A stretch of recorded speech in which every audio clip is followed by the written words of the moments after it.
Unaware of his $200 million inheritance, in-laws threw this poor dad and his twins out. The rain poured down in relentless sheets, drumming against the rusted tin roof of the small wooden cabin where Daniel sat huddled with his two sleeping twins. His arms wrapped protectively around them, their tiny heads resting on his lap. The fire in the small stove had died hours ago, and the bitter chill of the storm crept in through the cracks in the walls. He looked at them, Lily and Noah, just 4 years old, and whispered softly, "Daddy's here, my loves. We'll be okay." But the truth was, Daniel didn't know how much longer they could hold on. Only 3 days ago, they'd had a roof over their heads, warm food, and the illusion of family. Until his in-laws decided otherwise. Daniel had never come from money. He'd grown up in a small rural town, working odd jobs since he was 16. He met Claire at university, the brilliant, soft-spoken daughter of wealthy hotel owners.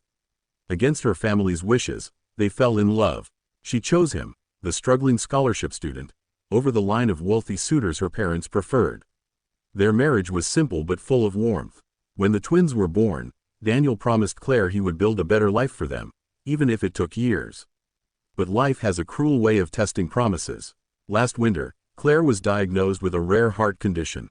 The treatment was expensive, far beyond what Daniel could afford. Her parents, cold but practical, paid for the hospital bills, though not without reminding him that Claire could have had a better life. And then, 6 months later, she was gone. The day of Claire's funeral, Daniel stood apart from the rest, wearing the same worn suit he'd used for job interviews. The church was filled with her relatives, all in black silk and polished shoes, whispering behind him. "She married down," one aunt murmured. "He'll never manage on his own," said another. After the service, Claire's mother, Evelyn Whitmore, approached him with cold eyes. "Daniel," she said, her tone heavy with disdain, "you and the children will stay in the guest house for now. But understand, it's for the twins, not for you." He nodded silently. He didn't argue, didn't defend himself. His heart was too broken, and his only concern was keeping his children safe. For months, he tried to make himself invisible. He worked in their gardens, fixed the old barn door, and cooked breakfast for his kids while his in-laws pretended not to see him. He applied for dozens of jobs, anything to earn enough to move out. But with 2 toddlers and no degree completed, opportunities were scarce. Then, one morning, Evelyn called him into her study. "Daniel," she began, her fingers tapping the polished mahogany desk, "we've discussed it, and we believe it's time you made other arrangements." He frowned. "Other arrangements? You and the children can't stay here anymore. You're a distraction. The twins belong in a stable environment, not with a man who can't provide." He stared at her, stunned. "You're throwing us out?" Claire would never. Her husband, Richard, cut him off. "Claire's gone. Daniel, don't make this harder than it has to be. Take what little you have and go." And that was that. By sunset, Daniel found himself standing at the edge of their grand estate, clutching a worn duffel bag and holding his children's hands. He didn't cry. He couldn't afford to. Days turned into weeks. He took shelter wherever he could. Old motels, abandoned sheds, even under a bridge once when the money ran out. He picked up labor work where possible, cleaning, hauling, doing whatever paid by the day. Every dollar went to keeping his twins fed, but even in the struggle, he refused to complain. When Noah asked, "Daddy, when do we go home?" Daniel would smile and say, "Soon, buddy. Daddy's just finding us a better one." He had no idea that just across town, a lawyer was desperately trying to find him. 2 states away, in a Manhattan law office, a man named Henry Caldwell flipped through a thick stack of documents. He'd been trying to locate a Mr. Daniel Carter for nearly 3 months. The file in front of him belonged to one Edward Carter, a reclusive billionaire known for his chain of tech companies and his mysterious disappearance from the public eye.